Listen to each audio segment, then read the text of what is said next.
This is the Power Producers Podcast, where we are refining and redefining the sales game.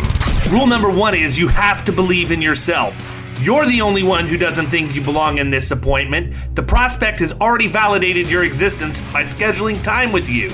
Get it through your head you belong here, go in there, crush it, and close the deal. A place where sales professionals can come to learn from other sales professionals and thought leaders that have mastered their craft. The difference between a good salesperson and a best-in-class salesperson is only 2 minutes. By spending an extra 2 minutes on what you might think is a mundane task in the sales game, you separate yourselves from the pack, you grow your book of business, you close more deals, and you retain your accounts. As well as their peers who are still striving for perfection to achieve their why. I have a wife and 4 kids. Failure is not an option. Real sales professionals, real stories, real results. It's no different than being a professional baseball player. You can't be a one-trick pony. You have to be a 5-tool player in order to succeed in this game. This is the Power Producers Podcast, production redefined. Are you ready to feel the power? Hey everybody, welcome to the Power Producers Podcast, where we are refining and redefining the sales game. Today, Kyle and I have Mr. Mike Fusco from San Diego, California. What's going on, Mike? What's up, Dave? How are you, man?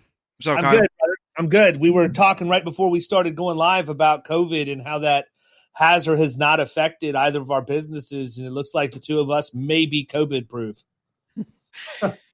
Maybe as much as possible. I think you're a little better than me, but you know we're still growing. Our month over month is looking good. We're trending in the right direction in terms of our annual revenue.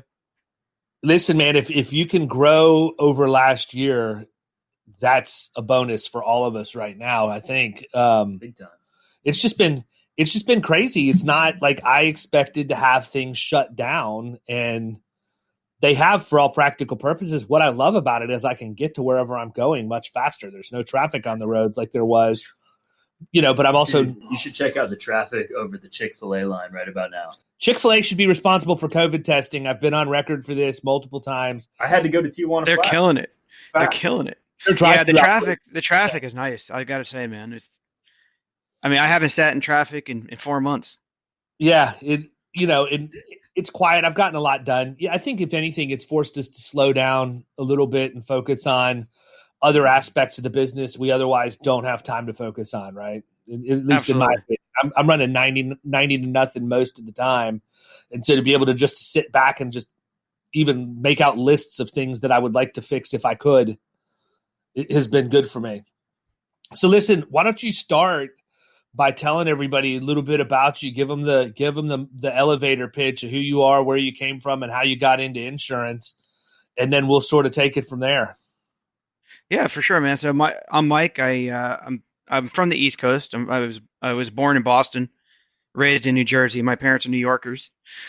Grew up there. I went to college at the University of Maryland, right outside Washington D.C. Let's go Terps. And had a good time. Didn't study much, but somehow got graduated in 4 years. A lot of partying, obviously, but had a lot of friends there. And, right after... Oh, I'm sorry, Kyle. What was that? I said, sounds familiar. Yeah, you did better than I did. If you got out in 4 years, I should have a double doctorate. I don't know how I did it, man. My dad doesn't know how I did it. No one knows. But I got out in 4 years and then moved out to San Diego about 3 weeks after I graduated with a bunch of buddies. We moved to the beach. I had zero plans for work. I had no car. I had a suitcase. I got a job at the local deli down at the beach. Worked about 4 months, bought a car, and I found a job with Geico, man. That's where I started. The Really? Evil Geico, the evil lizard. That's interesting, man. I did not know that about you. Yeah, man. I actually so I was young. I was 23 years old when I started with them. You were like the West Coast version of Jason Kilgo minus the beard. Kilgo, yeah, I know Kilgo's a Geico guy too. I don't think I could ever grow a beard like him, but I couldn't. he's pretty impressive. But so I was at the West Coast. We have a West Coast regional center here. There's about 4,000 people. I was an agent for a year on the phones. Then I kind of went through their supervisor program, became a sales supervisor. I couldn't deal with the call center environment, and so I went to an independent agency here in San Diego that was strictly construction, 100% construction, E&S. That's all we did. That sounds like a barrel of monkeys. It It sounds was so fun. It was insane. It was every man for himself, strictly commission. It was, you found your own leads, you found your own ways to market, you built your own book of business, and you made your own living at that place, man. It was crazy, but it taught me a lot. Taught me a lot about the industry. Taught me a lot about construction markets. I have a lot of great clients, even from that day. From those days, I was there for 5 years. What was the biggest thing you learned in your 5 years there? What was your biggest takeaway? I learned how to gain and retain. I mean, when you work strictly on commission, you need to learn how to retain your customers, keep them happy. I learned a lot about the policy forms I was selling. I kind of I got thrown into it where I didn't know a single thing about an E&S policy before I got there. I thought for sure you were going to say the number one thing you learned was minimum earned premium. Heck yeah. Learned a lot about that too, man. That chargeback. Good God. I mean, when you talk about that much E&S business, it just makes my toes curl. Yeah, the chargebacks, and we were a heavy fee-based agency. When you're making 40% of the commission and the fee, you were charging. I was charging $300 fees minimum on every policy I sold because I knew that was fully earned and no one was getting a refund on the fee. So it's interesting, man, because we don't have that option. I think they've made some changes in Florida, but I don't do enough E&S business to really pay attention to it as much. But in Florida, it always had been that you could only take commission or have a fee, one or the other. You couldn't do both. And it always intrigues me when there are people from other states where you can do both. And, when I look at the shops that do a lot of substandard auto, that's the one thing that always sticks out to me, right, is how are you making money doing this? Well, it's because they're all charging a fee, an administrative fee or whatever. So the same person cancels 4 times a year and their fee's $200. They make $800 in revenue just by handling it every time. I actually came up with something similar for those accounts that we put into employee leasing, right? So for leasing, one of the biggest issues that you have is you go through all the time and energy and paperwork to put somebody into a leasing company, and then you find out typically it's construction, this is why I don't like to do a lot of construction, but typically it's a shady construction contractor down here, and they get their certificate and they're done. So what I started doing was just say I charged a $500 setup fee for any PEO account that we place. So even worst case scenario, I still make $500. How bad do you want your certificate? And so that helps preserve some of that. But that's cool that you're able to do fee plus out there, because that certainly would make it a whole lot easier to stomach the headaches of excess and surplus lines. Seriously. Yeah, man. I mean, it's California. You can do that. Unfortunately, the agency I was at, there was not a great structure in terms of, what forms we were using, what DOI disclosures we had. But, since I started this agency in 2010, we kind of totally changed the way we disclose fees here in California. And, we have zero complaints about. I look at it this way. If a customer doesn't want to pay us for our services, then they don't need to be our customer. We put the fee right in front of them. They know exactly how much they're paying us for their services. Sometimes I think they even value the services more when they know what they're paying us on an annual basis. But so it's a big part. Are you still in that construction industry? Is that a big focus for you? I'd say now it's probably about 35 to 40% of our commercial book. We got caught up. I was at the agency that was strictly construction. I was there in 2008, 2009. Ooh, nice. So I learned the perils of not being diversified. And I told the owner, I said, look, man, I got there in 2004. I said, this is great and all, but we need to diversify. We need to get into other businesses, other industries. And he didn't want to hear anything about it. Oh, I got So, that big fancy degree from Maryland. You're coming in here giving me advice on my agency, right? yeah, he College didn't want to boy. hear it, man. Fancy He was pants college boy. exactly. He was crushing it over there, and he didn't want to hear from me. But he went from 26 agents to I think he has 4 or 5 now. No. So his agency is in the tanks. But yeah, I saw the writing on the wall, and when I left, I really wanted to diversify the book. Within commercial lines, not just the products, because he was writing a lot of GL, but also other industries, and we've been successful in doing that, which makes me proud. Yeah, absolutely. I mean, look, you should be ecstatic. You're 10 years in business this year, right? So this is your 10th anniversary. 10 long years, man. It should be a blowout. That's like 100 years in normal people's life. Hey, so here's my question. I know that you guys use Zywave, and I know that you've figured out a way to monetize how you handle MyWave Connect or a client portal, whatever they call it these days, right? Yep. Is that factored into the fee that you're talking about with the placement of the policy, or is that a separate line item that you bill for? Talk a little bit about your strategy around that, because I think it's intriguing that you're actually turning that into a revenue center as opposed to an expense line on your income statement. Yeah, man. I mean, it's separate. First of all, we charge for it separate.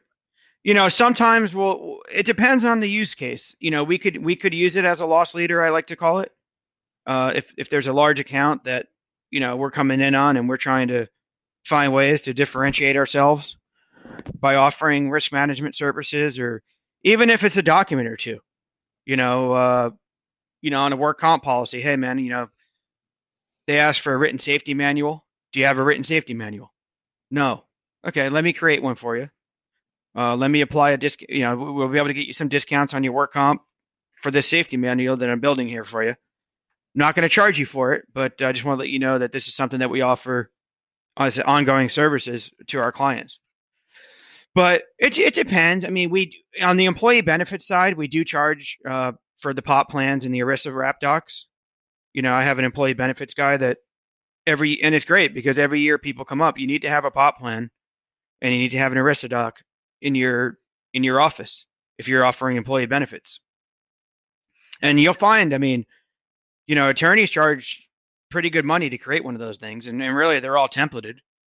It's really just a document that you can fill in the blanks. Bucks, right? When you $500, I don't know that I've ever gotten an attorney to draft anything less than $500. Exactly.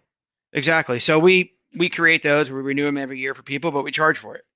MyWave Connect, we've charged as much as $1,300 a year for people having access to the portal. And again, here's my take on this.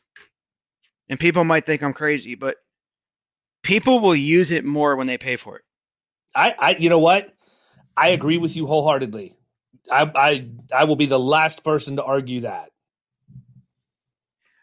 People use it more when you give it to them for free. There's not as much value to them as when they pay for it. And I've told customers that I've had for 10, 15 years, I said, look, man, I could sign you up on this thing for free, but you're going to pay $500 a year to subscribe for this portal. And you're going to find it to be, you're going to think about it. You're going to have it as part of your business. You're going to train your employees how to use it. You're going to bring in HR people. They're going to go on there and pull all these different safety manuals and safety plans, and you're going to use it more because you paid $500 for it. And they do. It's insane. You give it to them for free, they shrug it off like it's a piece of shit, Yeah, I agree with you, man. It's no different. Like, so even with like Killing Commercial, the training program that I have for commercial agents out there, I tell every single agency that I talk to about coming in, I'm not a cheap date. There has to be a pain point. If there's not a pain point, there's no value to what I'm doing and no motivation for you to execute on any of that stuff.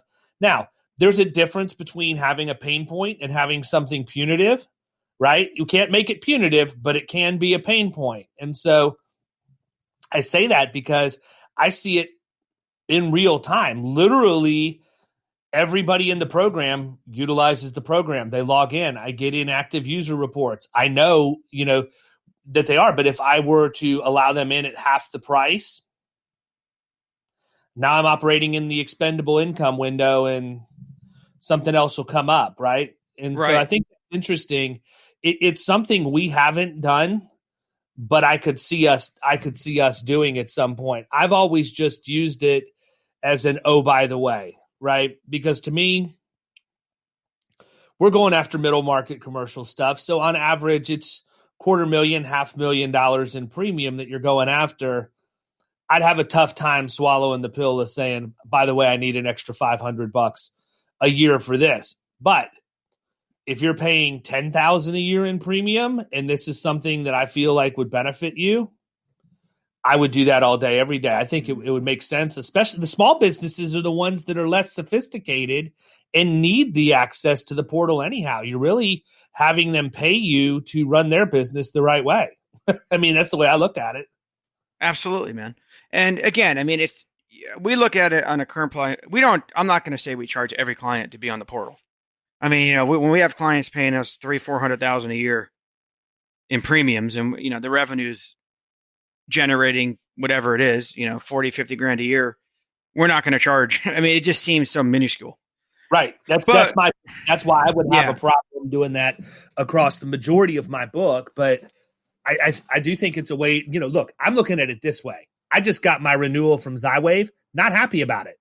Exactly. It's expensive, man. Not my renewal at all. And so I'm thinking maybe I need to start charging for the portal, and that'll offset the increase in the renewal. Or if it's adopted enough, maybe it ends up being the kind of thing where it pays for the whole thing, And then I also I'm listening to you talk, and I'm literally thinking this in real time. But then I'm like, well, I could run this thing and I could charge them $500 for the year. But if they don't want to put the $500 into it, I could put it on recurring billing for $49 a month and get $600 a year for carrying the cost of it. So exactly. There's so many ways you can use it. And it's not, we have like a menu of services. I mean, you can do it a la carte, where if they needed just a driver safety plan or a distracted driving plan. I mean, there's so many resources in that portal, and man, it's expensive. I mean, I don't know what you're paying for it, but I mean, my out of pocket on average is probably $20 grand a year for Zywave, and we want to find ways to recoup some of that, and we want to generate revenue from it. And if you look at some of the big shops, I mean, a lot of them have risk management services as part of their offering, and they're not giving it away for free. They're finding ways to generate revenue by providing risk management, and that's really what it is. I mean, it's risk management, it's compliance, it's and who knows? I mean, for a smaller business, you might be able to replace a body internally, right? By signing them up for Zywave, you might be able to cut their labor expense. Who knows? But I just find that the people that pay for it use it more to their benefit because they see it as an expense and they want to be able to get their money's worth. And I think as agents, just in general, insurance agents need to feel less guilty about charging clients for value-added services. Look, I agree with you completely. Here's the problem, right? So many people focus on the product and not solving the problem. They want to sell on value, but they always revert back to price. And that's because they're not committed, right? Somebody made the comment to me. I don't remember who it was, but somebody had made the comment to me a couple of weeks ago that a lot of agents out there just don't even believe in the own value proposition that they're selling if they have one, right? If you commit to it and you really develop your sales approach and your agency model around value and not price, it's plain as day how to do it, right? I've never been, in fact, I joke about it when I'm talking with a prospect. And they say, well, how much is this going to cost? My standard answer is one of my favorite things to discuss is my personal compensation. I want them to know what I'm getting paid. I want them to know how much it is because I earn it. Like, we give them results. If I'm bringing $500,000 back into your organization, are you really going to gripe that I'm making $60,000 as an agency in revenue for that? No, not at all. I better have made the Christmas card list, at least, and get a pat on the back at the end of the year in addition. But, I think that's another, what I would tell you is, I think it's pretty innovative that you've actually put this in place and you've executed. How long have you been doing that? This is going to be. He's listening to this. I think producers and agencies listening to this are all struggling with the same thing, right? They want to sell on value. They feel like they bring a lot to the table, but they don't know how to do that, or they're just afraid to, or they're always going to fall back on the commission. And so, my thing is, so you grow a set of nuts and you look somebody in the eye and say, it's going to cost you $250 an hour to hire me, or $400 an hour, or $500 an hour, or whatever it is. Don't gripe about it. Because if you show somebody that that's what you cost and you back that up, you should never have a problem asking for that. I'm pretty sure the most expensive attorneys in town may or may not even discuss their hourly rate. People go to them based on reputation and know how much money having that good attorney is going to save them. No different than insurance and risk management advice. And guess what? Ever notice how people call their insurance agent before they'll call their attorney? Even in situations where they know they should probably have called their attorney. I mean, because they know that every time the attorney picks up the phone, they're going to the clock starts ticking. So, why can't as insurance agents? I don't understand. Like, we shoot ourselves in the foot as an industry because we're professionals. We're just like a CPA. We're just like an attorney. We bring a value proposition that people need to have. And, we might not be a fit for everybody, but why are we so afraid to charge what we deserve to charge? I mean, why, I have no problem sticking a disclosure form in front of people and having them initial right next to my $3,000 broker fee or my $1,500 broker fee or my $400 broker fee on a minimum premium policy. Because guess what? Yeah, you might not be generating a lot of premium, but you're going to cause me a lot of certificates. You want my service department to step up every time you need to be on the job the next day. I'm going to charge you for it. If you don't like it, go down the street. Call Next Insurance. I mean, we need to, we're shooting ourselves in the foot as an industry. We need to know who we are and who our competition is. And that maybe we're not a fit for every client. We don't have to earn every customer. But they need to know who we are and what we're charging. And they need to know what they're going to pay us, and that we're not going to falter on that. I mean, that's what we do. But yeah, Dave, as you say, man, I mean, don't be afraid. People can't be our colleagues can't be afraid to look people in the eye and say, hey, this is what I do for you, and this is why I charge for it. And you don't have to pay me, but I'm not going to write your policy, and I'm not going to be here when the phone rings, and my service department's not going to be ready to issue certs or handle your endorsement or help you file your claim. Yeah, right? I think until we make a stand as an industry that we're not going to settle for anything less than what we're worth, that'll never get fixed. Never. It's up to us. Nobody can fix it but us, right? Nobody. And I just brought another value-added service, another revenue generator that I think you need to know about, and everyone else that we speak with. And it's called Trust Layer.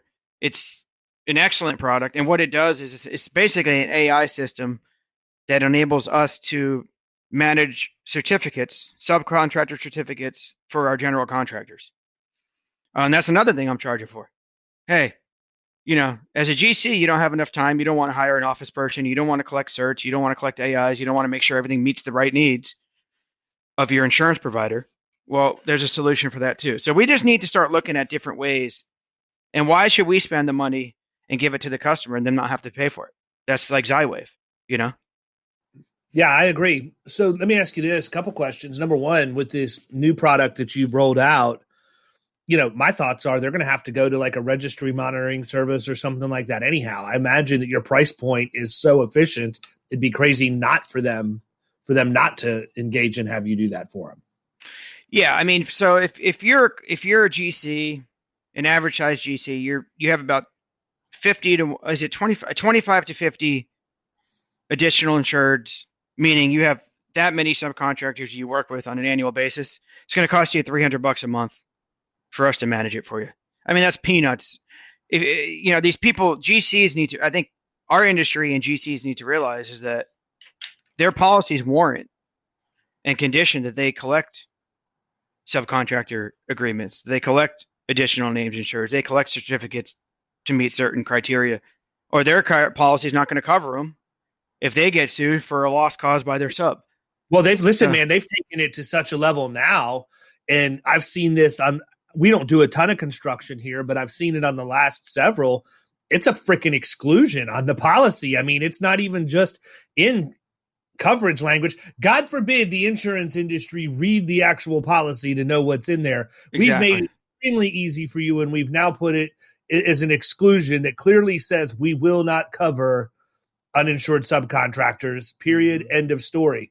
Now, some companies like auto owners that we have here, you have the ability to do some level of buyback. Right, where it's like a higher deductible, right? Or a sublimit. But, yeah. The first time I saw that, I'm like, oh, wow, this is getting serious at this point. They've actually got, filed exclusion forms now for uninsured subs. And I mean, look, you know it, I know it. Anybody that's ever dealt with contractor before understands that's where they try and pull the wool over your eyes, right? Mm-hmm. It's the cash job. We've seen it down here in Florida with your PEOs, right? So a lot of the time you'll get these artisan contractors that are subs on a home building project or whatever else. Maybe it's the drywall guys. They go into a PEO, and all of a sudden 4 guys don't show up for work. So they need to get 2 guys to call their brother-in-law to even hope they can get partially through the day. Those guys never get run through the application process. They're never approved by the PEO to be on payroll. So they're getting paid cash under the table. So they're not on the comp. Well, the Florida Department of Financial Services has started showing up and auditing these places. And these guys are getting hammered with stop work orders because of the day laborers that they have on their job site that have no coverage as a result of it. So it's crazy, man. I say all that because you get a stop work order because you're not doing things right, or you don't have things in the right, position the right way. That's a heck of a lot more expensive than $300 a month for somebody to make sure this is being done right. Exactly, man. Exactly. Or imagine having a major loss. We see here in California, a lot of the middle market general liability carriers are asking for copies of these guys' sub-agreements before they even bind coverage. So they want to see that they have the right language. And it's crazy, man. Like, it's actually scary how many generals don't even use a subcontractor agreement. I mean, it is flat out scary. I mean, these guys are in the business of contracting. They hold a contract with their client, yet they're letting these subs come on their jobs with zero risk to the sub, and think that when they get sued by their client, that their policy is going to indemnify them for all the work the sub, screwed up on. It's actually scary. But this is an opportunity for us, again, in the independent channel, to educate these people. Because when they go buy a policy on Next Insurance or on hiscox.com or wherever they're going, no one's going to tell them what's in the policy and what they need to do to protect themselves to make sure the coverage triggers when they need it. The same, like you said, Dave, same for the work comp. You go buy, these guys go buy a policy directly from Pi, and then an audit comes and they're wondering why all that cash or check labor they paid out is being picked up at audit. Why they have an exposure to those guys. Well, guess what, man? If those guys get hurt on your job, you're liable, and so is the carrier. So this is where we need to educate people, and this is where we need to be better as a group, so that we're not losing business to these channels that aren't doing anyone any favors. Besides, like you said before, price. You know what? And that's a great place for those people to go. If that's what they want and they want to buy price, let them go see what they get for price.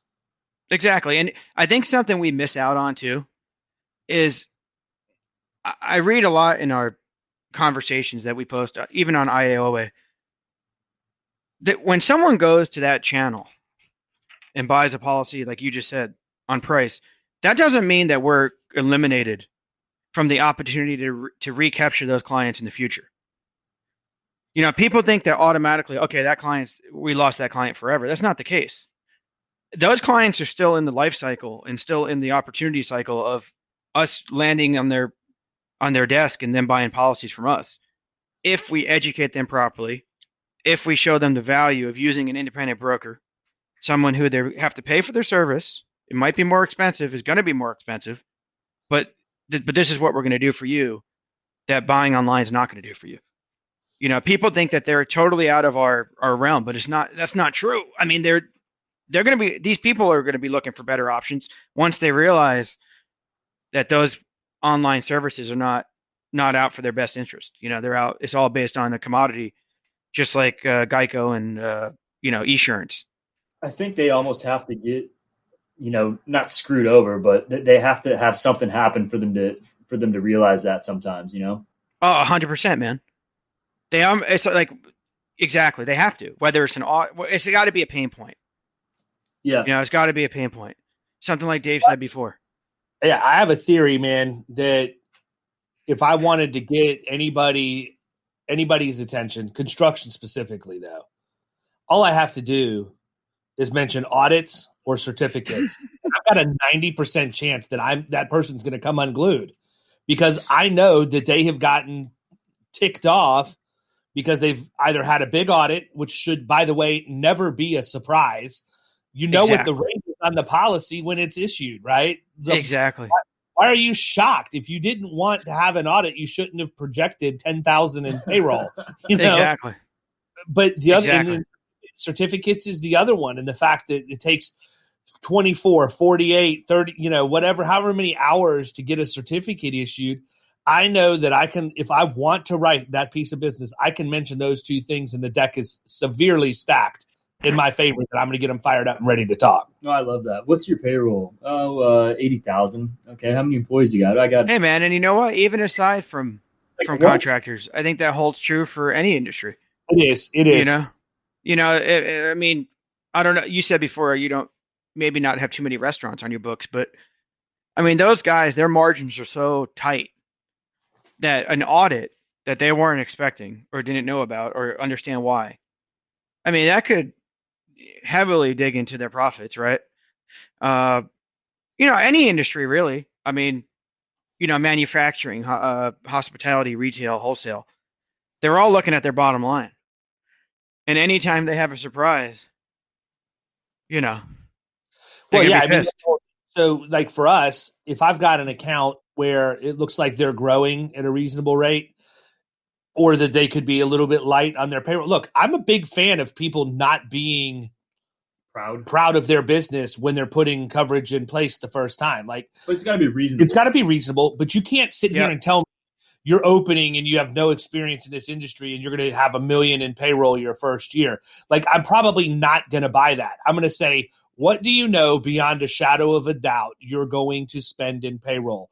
We will start with that number, and then every quarter we will look at it. And if we need to adjust, we'll adjust, or you're going to know how much money you need to have. So if you want to let it ride to audit, you can let it ride to audit, but just be prepared to know you're going to have to pay a check for that.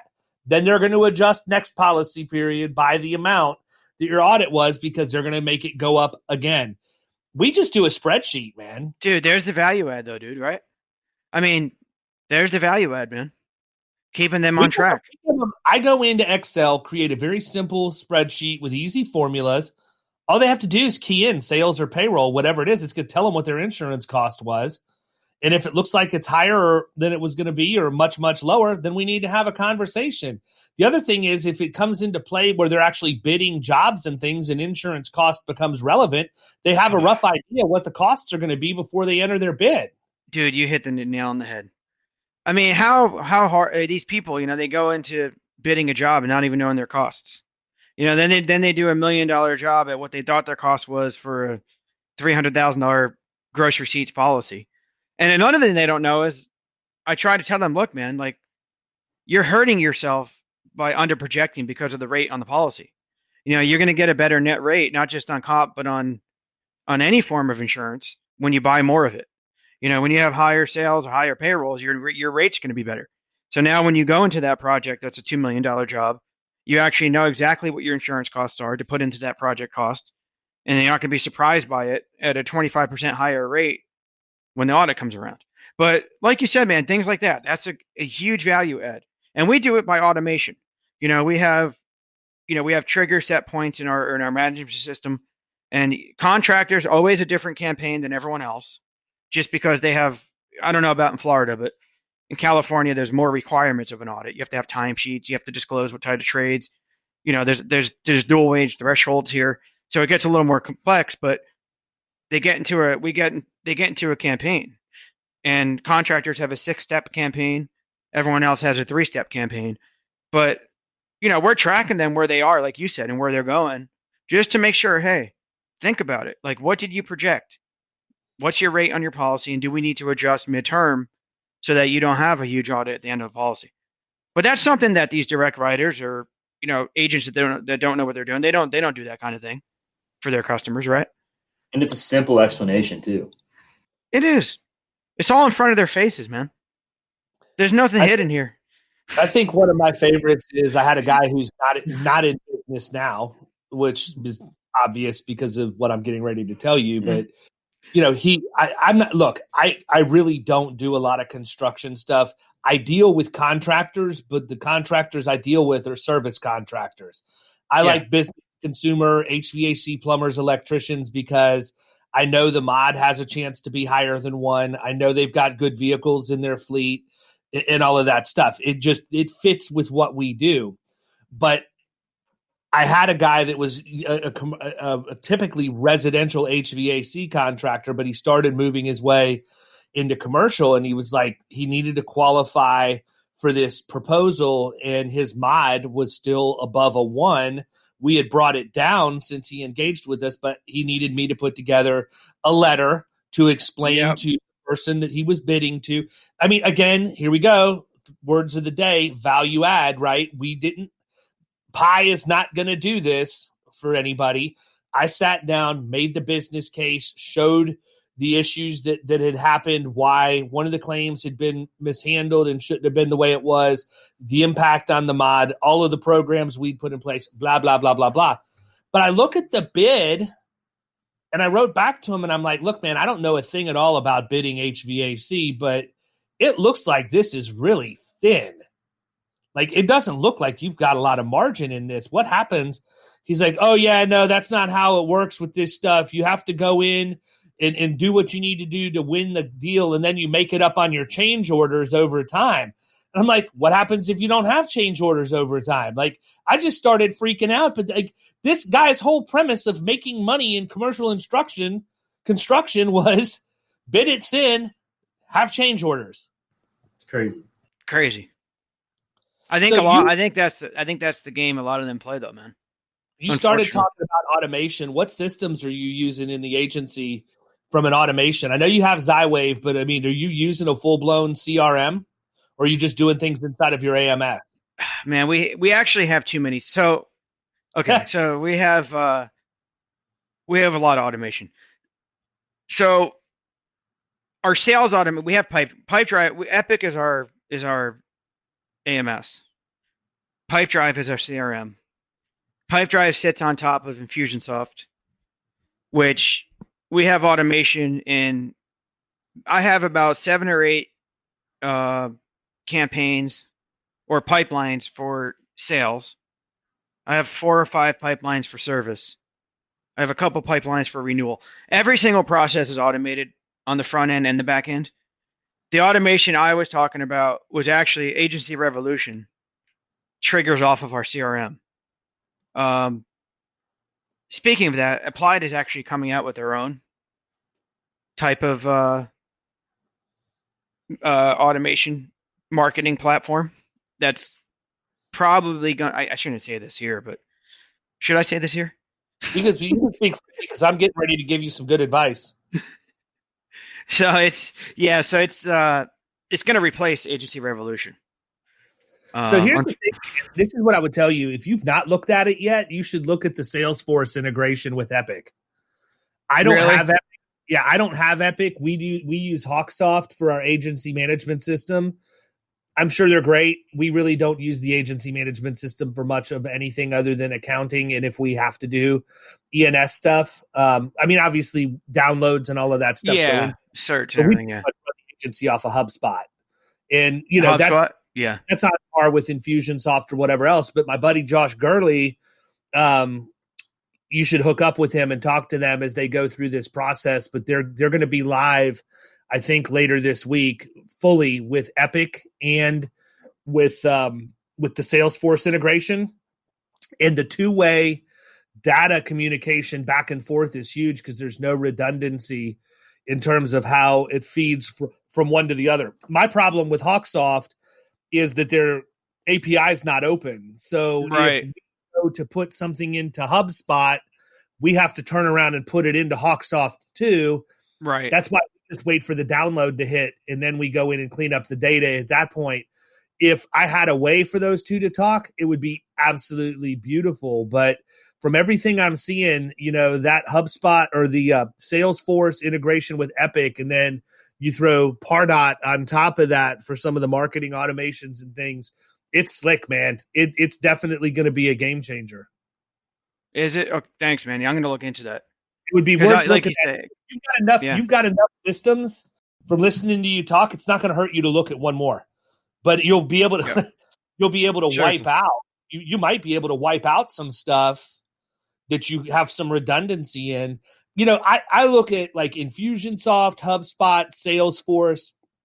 I don't really think there's anybody else that would match what those three do from a CRM. I mean, those are like 800-pound gorillas of CRMs. The average agency out there is never going to invest in that kind of a CRM, partially because agents tend to be cheap and they don't realize that you have to invest some money to save some money, you know. They have no clue, man. Yeah, if you have the right technology in place, you replace more bodies than you can imagine. But number two, you know, I think that the next level down, and I mean no disrespect by saying that they're the next level down, but if you look at like the Insured Minds, Better Agency, and some of these that are ramping up and they're coming out more out of the box, ready to use, easy integration, and they're getting the integrations with the different agency management systems and things. I think that's made it to where a lot of agencies can get their toe into the water without having to spend a ton, right? I think, and not just that, the time too to build. It seems like they're just coming right out of the box with pre-built campaigns and plug and play, you know? Yeah, and I look at what we've spent. I mean, well into six figures on HubSpot. Oh yeah. And I'm like, at this point, there's no reason for me to leave. Like there's nothing that is going to pry me out of HubSpot at this point. It's not going to happen.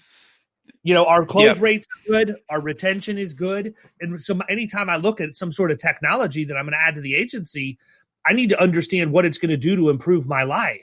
Well, if we close 99% of what we go after, I'm sorry. I'm not trying to be cocky or arrogant. I just can't improve. I can improve by 1%. So why would I trash everything that I've done and am currently doing to chase another shiny object when this one obviously works? And oh, by the way, I'm only operating at like 20% of what HubSpot's capable of doing. I mean, that's what's crazy is when I look at it and think, good God, where am I going to be 5 years from now? You know, it's nuts. But I think that, you know, with with where technology and development is going, agencies that otherwise wouldn't be able to afford, but more importantly, probably wouldn't be willing to spend the money to put that automation in, are now getting a taste of it. And it's hilarious because they're like raving fans. All of a sudden, they've seen the light. There's this technology out there that does all this stuff. And I'm like, dude, I've been telling you guys this for 3 or 4 years now. What are you talking about? It's crazy, man. I don't know why. I mean, to me, it's an absolute no-brainer. And I think you said it before we started recording, but it was like a switch of a button for us. It wasn't even a switch of a button. It was a car ride from our office to our houses to work virtually. And, you know, when we had to shut down, and literally we didn't miss a single beat on any communication with our customers, any communication internally, you know, any of our efficiency or productivity, because we have the systems in place and because they're so detailed I mean, it was like nothing happened. It was just work here and not there. I mean, it was that simple. But I'm always, like you said, Dave, I mean, I'm always looking for ways to improve.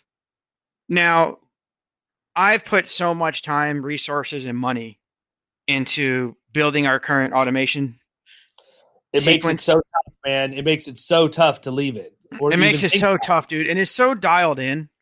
And like my team they know how to use it like the back of their hands. And I know that we can save some keystrokes. I know that we could probably improve our efficiency, on each processing that we do, but then it's like, man, do I want to start over again? And do I want to scrap everything I've done to get to this point? Like you said, but I always like to look and see what's out there. Talk to me about this. How much does Infusionsoft integrate with Salesforce right now? Does that stuff talk to each other? With Salesforce, I don't know. Sorry, not Salesforce, but Pipedrive. Epic. Oh, Epic. Oh, no, not at all, man. Okay. Zero. In fact, man, Epic doesn't. They don't. They talk, but they don't talk. They like to say that they talk, but just to put my Blue Butler. Have you guys heard of Blue Sea or Blue Butler? It's like a call. It's a call recording.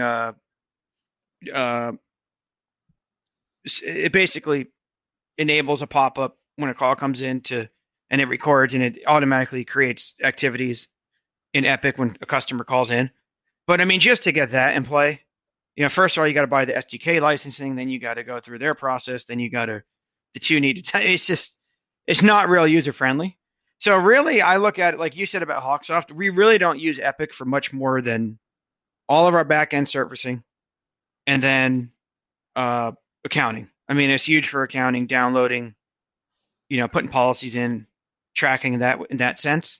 But even like our cancellation automations, our audit automations, our claims automations, we put that all through the outside systems. We don't even use Epic for any of that. I mean, we activity all that stuff in there, but we kind of work it outside of the AMS.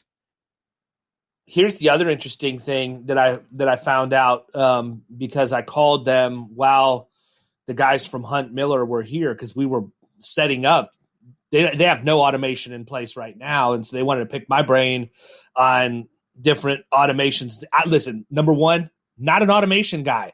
Great idea guy, but I pay the automation guy. I just take my idea and say, go do this, and that works out so much better than me trying to figure it out on my own. But if you already have the SDK with Epic, the other thing I want to let you know is that they have a Zywave integration with Account Management Center and other things if you're not already using it. We're just now getting that live. It's taking some time because there's some issue with the two-way duplication of clients, whatever it was, but because we had so many in there already but anyway, yes, thank you for mentioning. We should be live with that in the next week or two. That's been about a 3-month process of getting that dialed in. Oh, God. That's painful. Well, I'm going to tell you something, man. So Epic was real hesitant to allow the integration to happen because they see Zywave as a competitor with this new platform they're coming out with. Because the new platform they're coming out with is a marketing tool, but it's also a risk management portal. And they use kind of the risk management and all that information, all that content to market. So I had to tell them, look, you guys it's going to happen. You can't stop me from doing the integration type of thing. But it's funny, man, how integrations work, Yep. So listen, we're coming up on an hour. Before we wrap up, I want you to talk a little bit about your podcast you're getting ready to start. Yeah, man. Thank you for your advice. I mean, I have zero clue what I'm doing. We're still kind of in the startup stages, but it's gonna basically we want to invite clients across all industries to speak about their businesses. It's kind of going to be the team. It's a team themed podcast where our whole kind of the way we market our agency is as a team. We're part of their team.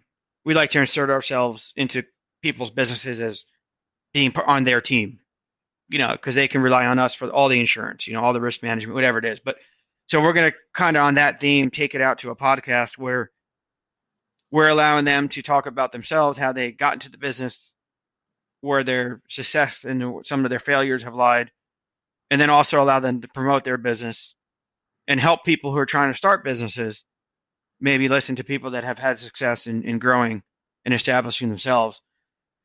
But, I don't want to just I know podcasting is becoming more and more popular. So like, I don't want to be, the guy who just saw it as a trend. I really wanted to make a difference for people. So I'm going to take it slow before I start it up and really try to do it the right way, So I'm going to give you some advice. First off, listen to the episode that we dropped last Wednesday with Bradley Flowers from Insurance Guys, because he and I go back and forth about some of the benefits of podcasting. But number two, don't limit your guests to your clients, man. Get your prospects on there too. Yeah, man, for sure. Yes. My thing is we are going to.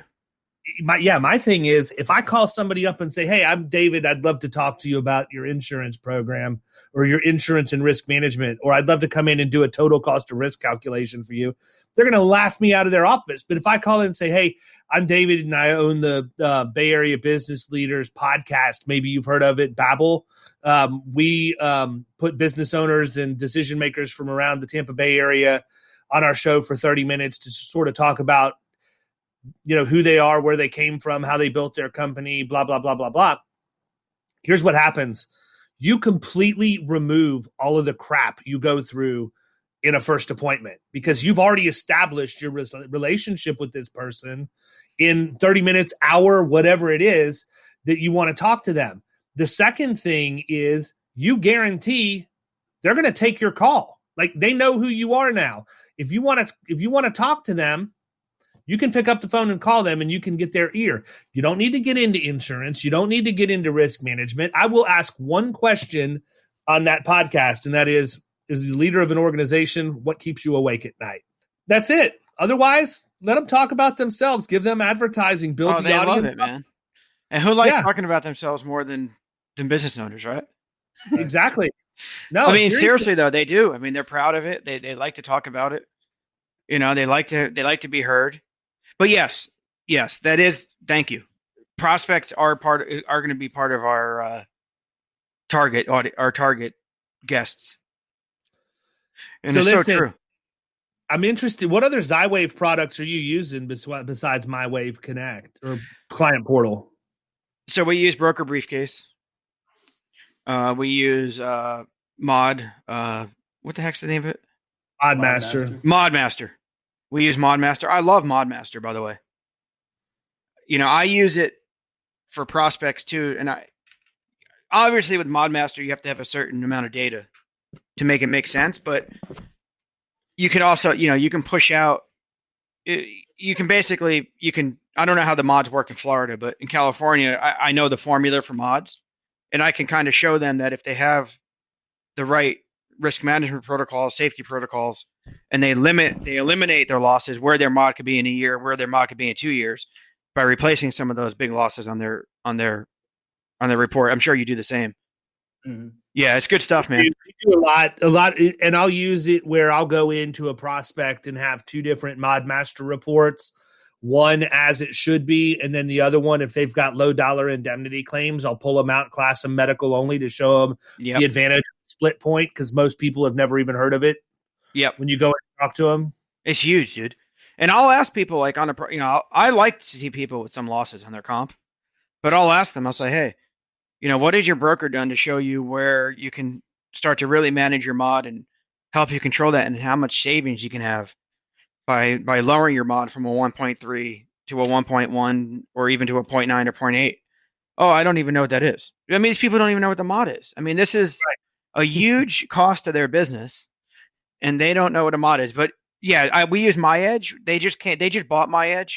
I personally don't use it as much for prospecting as my producers do, but they seem to really like the data they can get from it. Mm-hmm. And then we also use the HR 360 or they just rebranded it for the not HR. Is it HR 360 they call it now? It's all the trainings and seminars and stuff. Learning management system. What LMS. That's it. LMS. So that was huge for us when the new sexual harassment training laws came around in California, where every employer had to provide an hour for employees and 2 hours for supervisors on sexual harassment training. I mean, we marketed with it, and we gave any clients, we gave it to them. We basically allowed them to use it and create their own certifications. And then it was all stored right in our database. They loved it. And then they started asking, what other learning platforms or seminars can you offer? And that's when we started selling them the products. You sell them a subscription to that too. I mean, I think in our first year with Zywave, we tripled the revenue with our spend. Wow. Yeah, we had about a $15,000 spend. This keeps going up. We had a $15,000 spend the first year, and we brought in almost $40,000 to $45,000 in revenue from Zywave products. Daddy likey. Daddy likey, man. It's good stuff, right? Yeah, that is good stuff. Well, listen, man, we got to wrap up because I've got to jump on another call. I wanted to have everybody learn how to get a hold of you, though. People may have some questions. You got some slick ideas, man, and it's good to talk to you and hear how people are doing things on the exact other side of the world from us. But tell them how they can find you. Yeah, brother. Call me. My direct dial at my office is 858-384-1507. Text me on my cell. You can also text me at my office. Email me, mike@foagency.com. Hit me up on Facebook Messenger. That's what I do with David when I have a question about his There you go. all the cool things he's doing. I'll hit him up on there. But yeah, guys, hit me up. I mean, I love talking to anyone in our industry. I love the people that are involved in this business. There's some really good stuff out there. We just got to, I think as a team, separate ourselves from what's going on the general industry level. Agreed. Well, listen, man, I'm going to let you run. Thank you so much for taking time to spend with us. I'll make sure Kyle doesn't dominate the conversation next time we have you on. Oh, wait, is Kyle still there, man? Here, dude. Oh, there he is. I appreciate you taking the time to chat, Mike. No, thank you guys for having me, man. You guys are awesome. Keep up the good work, gentlemen. All right, see ya. You've been listening to the Power Producers Podcast. You can follow Killing Commercial Insurance on Facebook and YouTube. And if you want to take your game to the next level, check out our book, The Extra 2 Minutes, and our website, killingcommercial.com.